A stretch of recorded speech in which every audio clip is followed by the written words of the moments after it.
Hello दोस्तों, कैसे हैं आप सब लोग। होप कि आप सब लोग बहुत अच्छे होंगे। मेरा नाम है अमन एंड स्वागत करते हैं आपका यूट्यूब चैनल कॉमर्स नेशन के ऊपर। दोस्तों, बहुत सारे बच्चे हैं जो एमकॉम एंट्रेंस की तैयारी करना चाहते हैं बट अभी तक स्टार्ट नहीं किया है एंड बहुत सारे बच्चे ऐसे हैं जिन्होंने स्टार्ट कर दिया है। तो भैया आज मैं आपको इस वीडियो के अंदर एक रोड मैप बताऊंगा कि आपको कैसे तैयारी करनी चाहिए जिससे आपका एक ही बार के अंदर एमकॉम एंट्रेंस क्वालिफाई हो जाए इंडिया के टॉप यूनिवर्सिटी में। तो ये वीडियो आपके लिए बहुत ज्यादा इंपॉर्टेंट होने वाला है क्योंकि मैं आपको बताऊंगा सीयूटी पीजी एमकॉम एंट्रेंस का रोड मैप कि आपको इस तरीके से तैयारी करनी चाहिए। ठीक है, अब दोस्तों आपको ये पता होगा कि आपका जो एमकॉम एंट्रेंस है वो एनटीए कंडक्ट करवाएगा। आपके फॉर्म दिसंबर में आएंगे, एग्जाम आपका मार्च में हो जाएगा। अभी तक तो यही इन्फॉर्मेशन है। ठीक है, कुछ भी चेंज होगा तो मैं आपको बता दूंगा। अब दोस्तों इस वीडियो में मैं आपको बताऊंगा कि आप स्टार्ट कैसे करो, नोट्स कैसे बनाओ। फिर दोस्तों रिवीजन स्ट्रेटेजी आपकी क्या होनी चाहिए कि भैया पढ़ना इंपॉर्टेंट नहीं है, रिवीजन करना भी इंपॉर्टेंट, तो उसको आपको कैसे करना है। फिर दोस्तों टाइम मैनेजमेंट कैसे करें, भैया टाइम कैसे निकालें, कहाँ से टाइम निकालें, कब पढ़ें, सुबह पढ़ें कि रात में पढ़ें, सब कुछ बताएंगे। फिर पीवाईक्यू आपको कवर करना है एंड कैसे कवर करना है। कवर तो सब लोग करोगे बट किस तरीके से कवर करना है। फिर दोस्तों एमसीक्यू की प्रैक्टिस कैसे करें, कहाँ से करें, किस किताबों से करें, इंटरनेट से करें, सब कुछ मैं आपको बताने जा रहा हूँ। तो बहुत ही इंपॉर्टेंट ये वीडियो है। सबसे पहले चैनल को सब्सक्राइब करो क्योंकि आपको ऐसी इंफॉर्मेशन कहीं और नहीं मिलेगी। ठीक है दोस्तों, क्योंकि कॉमर्स सेशन ने पिछले 5 से 6 सालों से लगातार इंडिया के टॉप यूनिवर्सिटीज के अंदर एमकॉम के अंदर एडमिशन दिया है। एंड दोस्तों हमने एसआईसीसी, हंसराज, शहीद Bhagat Singh, BHU, DU, AU हर कैंपस के मेन कैंपस में एडमिशन दिया है। आप इस बात को समझ सकते हो। अभी तक 5000 से भी ज्यादा एमकॉम के अंदर एडमिशन हमने अभी तक दे दिया है। ठीक है, टोटल इतने सालों में। ठीक है, तो ये हो गया। चलो अपने टॉपिक को स्टार्ट करते हैं। आपको कंप्लीट इन्फॉर्मेशन देते हैं आपके एमकॉम एंट्रेंस का रोड मैप का। चलो सबसे पहले दोस्तों हाउ टू स्टार्ट, सबसे पहले स्टार्ट कैसे करें। भैया आपको स्टार्ट करने से पहले आपको आपका सिलेबस पता होना चाहिए। ठीक है, आपके एग्जाम में आएंगे 24 सब्जेक्ट्स के क्वेश्चन, 75 क्वेश्चन आएंगे। एक क्वेश्चन 4 मार्क्स का होगा, एक नंबर नेगेटिव मार्किंग होगा। एंड दोस्तों कुछ सब्जेक्ट्स ऐसे हैं जो कि बहुत ज्यादा इंपॉर्टेंट नहीं है, तो आपको पहले ये क्लासिफाई करना होगा कि कौन सा सब्जेक्ट इंपॉर्टेंट है, कौन सा सब्जेक्ट इंपॉर्टेंट नहीं है। ठीक है, अब दोस्तों इसके लिए आप कैसे पता करोगे कि भैया कौन सा सब्जेक्ट इंपॉर्टेंट है, कौन सा नहीं है। तो मैंने एक अलग से वीडियो बनाया है जिसमें मैंने बताया है कि 2022 में, 2023 में, 2024 में किस सब्जेक्ट से कितने क्वेश्चंस आए हैं। इससे आपको आइडिया लग जाएगा कि किस पे आपको पहले फोकस करना चाहिए। ठीक है, किसी किसी सब्जेक्ट से केवल एक क्वेश्चन आए तो उसको आपको पहले स्टार्ट नहीं करना चाहिए। जो इंपॉर्टेंट है उसको पहले समझो, यानी आपको सिलेबस पता होना चाहिए एंड किस सब्जेक्ट से कितने क्वेश्चन आए ये आपको पता होना चाहिए। वो भी मैंने आपके लिए आसान करके उसका वीडियो मैंने बना दिया है, लिंक डिस्क्रिप्शन बॉक्स में मैं दे दूंगा। ठीक है, अब दोस्तों तो आपको सिलेबस तो पता चल गया। सबसे पहला काम है स्टार्ट करने का, सिलेबस को अच्छे से समझो कि क्या आपका मजबूत पॉइंट है, क्या आपका कमजोर पॉइंट है। चलो सिलेबस समझ आ गया। अब दोस्तों एक चीज समझो, ये आपका सिलेबस है। अब आपको लगेगा कि ये 24 सब्जेक्ट है, ये 24 सब्जेक्ट नहीं है, ये कम सब्जेक्ट है। आपको 24 दिखाया गया है, ये देखो कैसे, क्योंकि इकोनॉमिक्स के नाम पे माइक्रो भी है, मैक्रो भी है, Indian economy, quantitative economics, statistical method and applied business statistics, यानी कि ये सारा का सारा इकोनॉमिक्स ही है बट आपको अलग अलग नाम पे दे दिया है। तो आप कहोगे भैया हाँ माइक्रो मैक्रो एक तरह से एक ही सब्जेक्ट आपका इकोनॉमिक्स के अंदर आता है। तो इंडियन इकोनॉमी हो गया। वैसे ही बैंकिंग के अंदर 3 बैंकिंग है, आपका करेंसी एंड बैंकिंग यानी money and banking, development banking and law and practice of banking, यानी 3 तो बैंकिंग आपको दिया है। तो अब आपको देखो चीजें आसान लगेंगी। फिर दोस्तों आपको यहाँ पे ध्यान दो, मार्केटिंग के अंदर 3 मार्केटिंग है, marketing, practice and finance, selling और एडवर्टाइजिंग एंड पब्लिक फाइनेंस। ये आपका भैया 3 तो मार्केटिंग के नाम पे आ गया। पब्लिक फाइनेंस तो मैंने इसी के अंदर रखा हुआ है क्योंकि इसी का पार्ट है। ठीक है, फिर दोस्तों इंडियन लॉ यानी कि business law, Indian contract act, sales of goods act, negotiable instrument act, 2-3 act और भी हैं। फिर आपका कंपनी लॉ, ये भी आपका एक्ट है, इनकम टैक्स ये भी आपका एक्ट है, यानी कि ये आपका एक्ट से क्वेश्चन आ गया। ठीक है, फिर आपका सब्जेक्ट आ गया। फिर अकाउंटिंग एंड ऑडिटिंग, ये आपका अकाउंटिंग हो गया। ठीक है, ऑडिटिंग हो गया एंड कॉस्ट अकाउंटिंग हो गया। ठीक है, ये आपका पूरा अकाउंटिंग में आ गया। फिर दोस्तों management and organisation, business organisation, essentials of management and office management, ये 3 आपका इसी में आ गया। तो आपको ये समझ में आया कि सब्जेक्ट तो भैया कॉमन ही है बस उसको अलग अलग करके आपकी ये 24 सब्जेक्ट बना दिया है। तो ये आपको समझ में आ गया कि आपको बैंकिंग बना तो ये तीनों बैंकिंग पढ़नी है और इस तरह से पढ़ना है कि सबका सब कवर हो जाए। फिर आपका बिजनेस मैथमेटिक्स इंपॉर्टेंट नहीं है, ज्यादा फोकस मत करना। फिर आपका इंफ्लुएंस इंपॉर्टेंट है। फिर ट्रेड ऑफ इंडिया, ये ट्रेड ऑफ इंडिया को आप इंटरनेशनल बिजनेस से समझ सकते हो। ये एमकॉम एंट्रेंस आपका नेट एजेएस में भी आता है। ठीक है, ये आपके बीकॉम में शायद ना हो। ठीक है, ये हो गया आपका। तो ये आपका सिलेबस को मैंने बाइफरकेट किया है हेडिंग्स के अंदर, तो आप भी इस तरीके से अपने भैया नोट्स में कर लेना। ठीक है, तो कैसे स्टार्ट करें, सिलेबस को समझो। सिलेबस को मैंने आपके बाइफरकेट किया है, इसका स्क्रीनशॉट भी आप खींच सकते हो। ठीक है दोस्तों,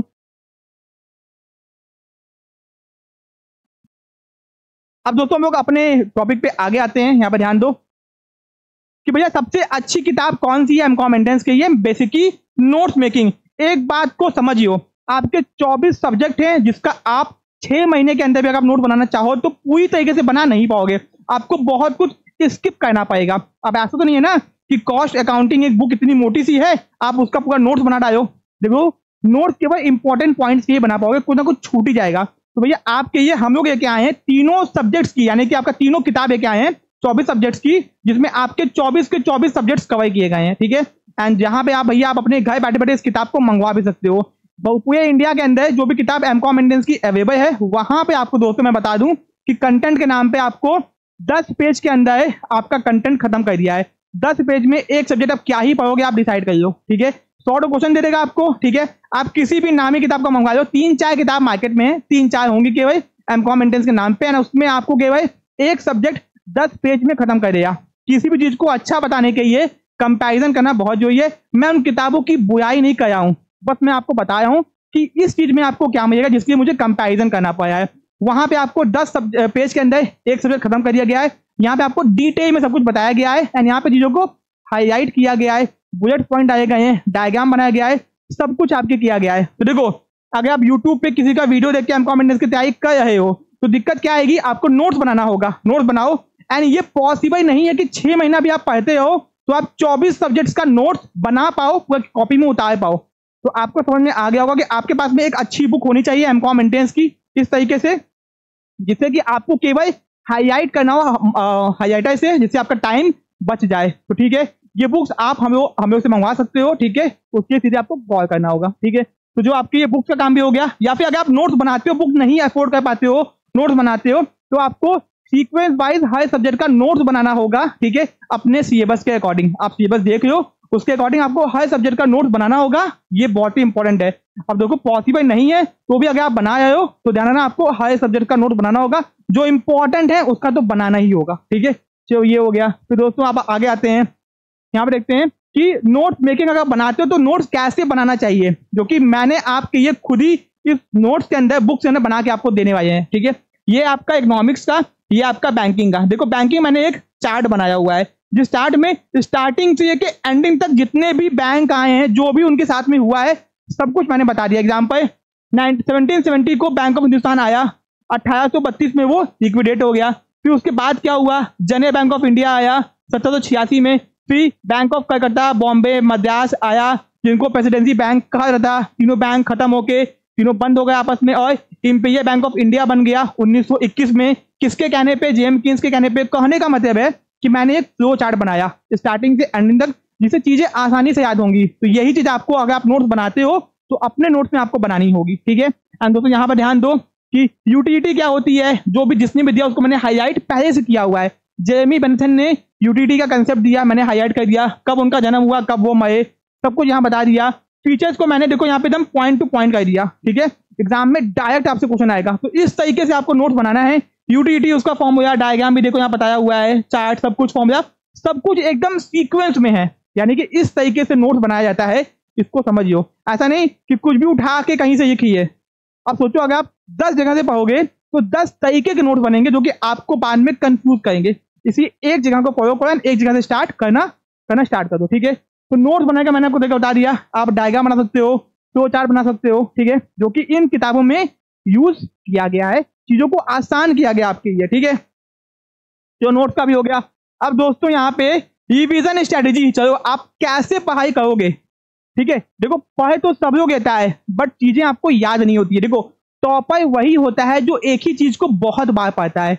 अगर आपको लगता है आपने एक चीज पढ़ी, आपको आ गया, मैक्सिमम बच्चे क्या करते हैं ना कि एक बार पढ़ते हैं, उनको लगता है आ गया, दोबारा देखते हैं चलो आ गया, बस हो गया। ऐसा नहीं, ये बहुत बड़ी गलती है जो आज तक आप लोग करते आए हो। देखो एक बार पढ़ने के बाद में आपको उसका रिवीजन बहुत बार करना होता है, जिससे वो चीज आपको याद हो जाती है। Example elasticity of demand microeconomics का एक चैप्टर है। ठीक है, अब आपको मैं कह दूं कि इसको पढ़ लो, एग्जाम देने जाओ, एग्जाम देने जाओगे तो आपको आती, आपने पढ़ा है तो भी आप क्वेश्चन नहीं कर पाते हो। क्यों?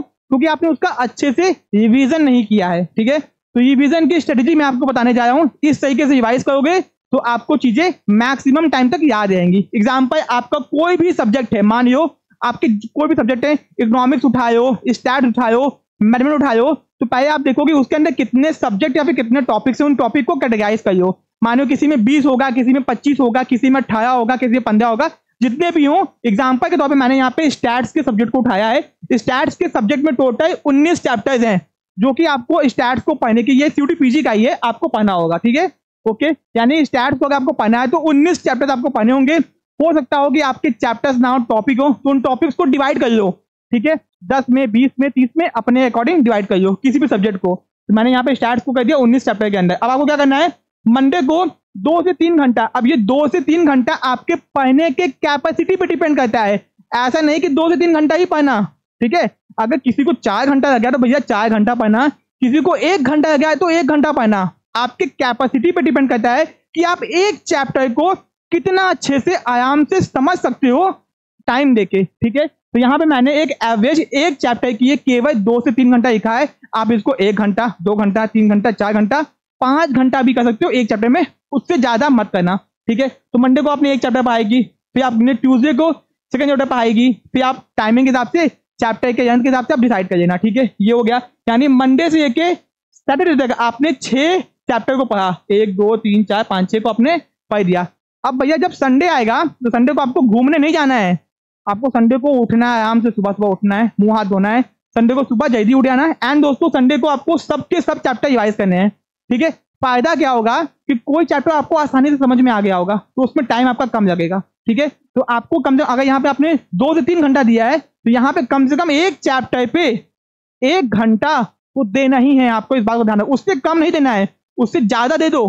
ठीक है, उससे कम नहीं देना है। ठीक है, आपने 6 घंटे में अंदर संडे को बैठ के मस्त से 6 चैप्टर का रिवाइज किया, मजा आ गया आपको। ठीक है, अब दोस्तों संडे आपका आराम से हो गया, फिर खाओ पियो, चाहिए करो, कुछ मत, जो भी करना वो करो, जो करना करो। ठीक है, फिर दोस्तों फिर मंडे से आपको आपका उठाना बाकी का चैप्टर, साथ ही आपने ऐसे मंडे से सैटरडे तक आप फिर से 6 चैप्टर्स को पढ़ोगे। ठीक है, फिर जब संडे आएगा, अब नेक्स्ट संडे को आपको क्या करना है कि आपने जो पहले 6 सब्जेक्ट्स को पढ़ाई की थी, ठीक है, उसको मिनिमम टाइम में, यानी कि आपने जब पहले संडे को रिवाइज किया तो एक सब्जेक्ट में आपने 1 घंटा दिया, अब आपको 1 घंटा नहीं लगेगा, अब आपको केवल 3 घंटे में रिवाइज करना है ये 6 चैप्टर्स को, first 1 to 6 chapter. Minimum time का मतलब होता है कम से कम समय में, और आप कर भी लोगे क्योंकि आपको चीजें आ ही होंगी बाय बाय। फिर दोस्तों 3 घंटा आपको लगा क्या करने में, 3 घंटा हो सकता है 2 घंटे में ही हो सकता है, 1.5 घंटे में भी हो सकता है, अगर आपकी एफिशिएंसी ज्यादा है तो। ठीक है, फिर आपने यहाँ पे दिया, फिर आपने जो पढ़ा हुआ है 7 to 12 चैप्टर इस हफ्ते में, सेकंड हफ्ते में, वो भी आपको रिवाइज करना है नॉर्मल टाइम पे। नॉर्मल टाइम मतलब 1 घंटा मिनिमम, आप अपने अकॉर्डिंग एडजस्ट कर लेना। ठीक है, तो इससे होगा क्या कि जो संडे आपका आएगा, आप क्या करोगे, पुराना भी रिवाइज करोगे, फिर आपका वो भी रिवाइज हो गया। फिर जब तीसरा संडे आपका आएगा, देखो टोटल आपके 19 चैप्टर्स हैं, तीसरे संडे में, यानी कि 1 महीने के अंदर आपका क्या होगा, तीसरे संडे में अब बाकी के 6 यानी कि 18 चैप्टर्स आप पढ़ चुके होगे। एंड जो तीसरा संडे होगा, तीसरे संडे को आपको 18 के 18 चैप्टर्स रिवाइज करने हैं, और आपको 6 चैप्टर रिवाइज करने में 2 घंटा लगेगा। यानी कि आप तीसरे महीने में क्या बोलते हैं, तीसरे संडे में 6 घंटे के अंदर 18 से चैप्टर से ऊपर रिवाइज कर पाओगे, क्योंकि पीछे का रिवाइज करने में आपका टाइम बहुत कम जाएगा। तो आपको क्या समझ में आया कि आप आगे का भी पढ़ते जा रहे हो, पीछे का भी रिवाइज होता जा रहा है, एंड आपके छूटेगा नहीं। एंड दोस्तों ये केवल एक सब्जेक्ट के साथ में नहीं करना है, आपको एक साथ में 2 सब्जेक्ट को लेके चलना है। ये मैंने आपको एक सब्जेक्ट का एग्जांपल दिया है, आपको लेके चलना है 2 सब्जेक्ट। इससे क्या होगा, 2 सब्जेक्ट पढ़ते जाओगे, पढ़ते गए, रिवाइज भी होता जा रहा है, रिटेन भी होता जा रहा है बार बार। इससे क्या होगा, अगर आपने कोई चैप्टर पढ़ा तो आपको वो बैठ जाएगा माइंड के अंदर, एंड ये भी समझ में आएगा कि कौन चैप्टर इंपॉर्टेंट है, कौन चैप्टर इंपॉर्टेंट नहीं है। एंड जब आप क्वेश्चन को देखोगे, कहोगे अच्छा ये यहां से पूछा है, ये यहां से पूछा है, ये इंपॉर्टेंट नहीं है, ये इंपॉर्टेंट है, आपको समझ में आ जाएगा। ये थी रिवीजन स्ट्रेटेजी मेरे साइड से आप लोगों के लिए। ठीक है, तो आप इसको फॉलो कर सकते हो। अगर आपको लगता है कि आपकी स्ट्रेटेजी इससे ज्यादा अच्छी है तो आप उसको भी फॉलो कर सकते हो, अपनी स्ट्रेटेजी को भी फॉलो कर सकते हो, कोई कंपल्सरी नहीं है। बट दोस्तों ये स्ट्रेटेजी में क्या होगा कि आप चीजों को बाय बाय रिवाइज करोगे। ठीक है, टाइमिंग, डेट, कंटेंट अपने हिसाब से आप चेंजेस घटा बढ़ा सकते हो। ठीक है, तो ये हो गया आपका रिवीजन स्ट्रेटेजी। अब दोस्तों आगे आते हैं, यहाँ पे प्रीवियस ईयर पेपर है, तो CUET MCOM का अभी तक जो पेपर हुआ है 2022 में हुआ है। ठीक है, 2023 में हुआ, 2024 में हुआ है। 2022 के अंदर आपको पेपर 2 बार हुआ होगा, ठीक है, 2 डेट्स में हुआ था, तो आपको यहाँ पे 2 पेपर मिलेगा। इनका प्रिंट आउट निकालना है, ठीक है, प्रिंट आउट निकालो, take a print out and practise करो। आपको आए चाहे ना आए, आपको आए चाहे ना आए, आप प्रैक्टिस करो। एक क्वेश्चन आएगा, 100 में एक क्वेश्चन आएगा, एक क्वेश्चन करो, ठीक है, कम से कम वो तो आपको आया है ना। आप 1% से स्टार्ट करो, आगे बढ़ते जाओ। जो आपको नहीं आया है, क्यों नहीं आया है, कहाँ से पूछा है, किस सब्जेक्ट से पूछा है, इससे क्या होगा आपको कि जब भी आप वो सब्जेक्ट पढ़ोगे तो उस टॉपिक पे फोकस करोगे जहां से क्वेश्चन पूछा है। एंड अपना एक कॉपी बनाओ, जिस कॉपी में 2022 से माइक्रो में क्या पूछा है, 2023 में माइक्रो से क्या पूछा है, 2024 में माइक्रो से क्या पूछा है। आपका खुद का एक छोटा सा क्वेश्चन का नोट्स बन गया, जिससे आप यही नोट्स हम लोग भी आपको बना के देंगे अपने साइट पे। अगर आप हम लोग के कोर्सेज को ज्वाइन करते हो तो ये सब कुछ हम लोग आपके लिए करेंगे, क्योंकि यहाँ पे आपको खुद से करना है, तो आपको एक सपोर्ट मिल जाएगा, ठीक है। फिर दोस्तों यहाँ पे यानी कि 22 में, 23 में, 24 में जो पूछा गया वो हम लोग खुद बना के दे देंगे, आप खुद भी कर सकते हो, ठीक है। फिर according to PYQ, and PYQ के अकॉर्डिंग भी पढ़ना स्टार्ट कर दो। आप बुक से तो पढ़ोगे, ये बुक आपको मिल गई, ठीक है, या आपकी खुद की अपनी बुक हो गई, कोई और बुक होगी पढ़ना, ठीक है। फिर आपका पीवाईक्यू भी हो गया, यानी पीवाईक्यू के अकॉर्डिंग भी हो गया, सब्जेक्ट के अकॉर्डिंग हो गया, सिलेबस के अकॉर्डिंग हो गया, बहुत अच्छी बात है। अब दोस्तों आगे आते हैं, ठीक है। एमसीक्यू प्रैक्टिस आपको करना है सब्जेक्ट वाइज, टॉपिक वाइज। देखो सब्जेक्ट वाइज बहुत एमसीक्यूज आपको मिलेंगे, ठीक है। बहुत सारे बच्चों को लगता है कि एनटीए के पैटर्न के हिसाब से पढ़ना, भैया एनटीए का कोई पैटर्न नहीं होता है, क्वेश्चन का पैटर्न होता है। 5 टाइप के क्वेश्चन आते हैं, ठीक है, multiple choice question, match the following, category wise question, assertion, reason, बस। तो क्वेश्चन के टाइप आप वो क्वेश्चन को कर तभी पाओगे जब आपका बेस मजबूत होगा।